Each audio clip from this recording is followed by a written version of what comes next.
vaikeuksista huolimatta Salim sai viisumin ja hän on nyt täällä. Ja me ollaan nyt matkalla Kairoon kokeileen, jos saataisiin hänelle Sudanin viisumi lähetystöstä. You can also say something. It's finally good to be here. It's been a long way. Yeah, but so far I like Egypt and looking forward to get the visa so we can continue with our journey. Hopefully. Let's see. Yeah, let's see. Yeah.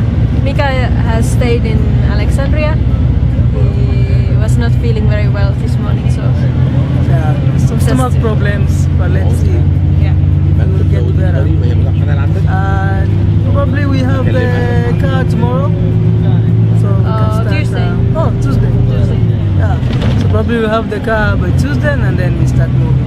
And I have the visa for Egypt. So looking forward. Yes. Fingers crossed. Yes.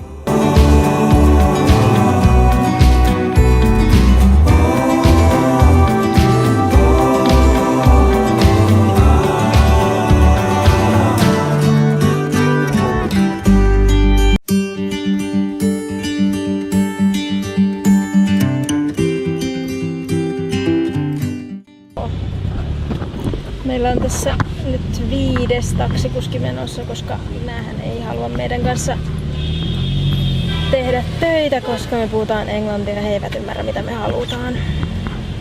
Ja mä oon jokaiselle taksikuskille antanut meidän osoitteen Google Mapsissa suoraan käteen, että voivat sit seurata näitä ohjeita vaan, ettei tarvi edes tietää mistään mitään. Mutta ei meillä löytä. Ja nyt me ollaan vielä seistään ihan täällä liikenneruuhkassa. Tähän matkaan on nyt kulunut jo 1 tuntia ja tämän piti olla 10 minuutin matka.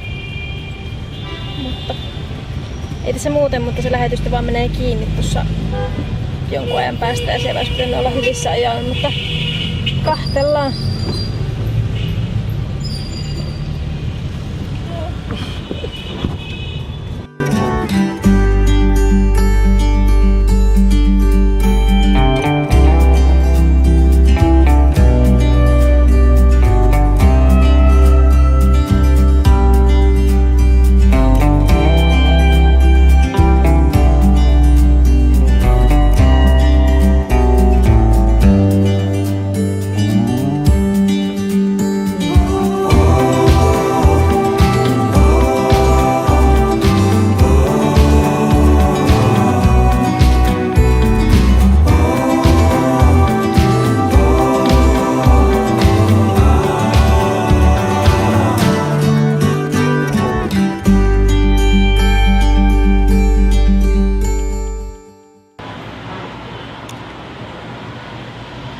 Meillä on pitkä päivä takana ja monta tuntia lähetystössä, mutta siinä se vaan on.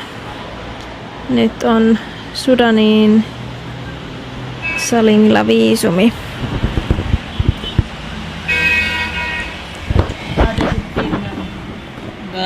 Feels good. It's a long day waiting, sitting for 6 hours.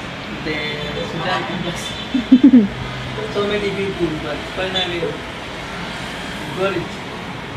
Now I'm having a banana for dinner.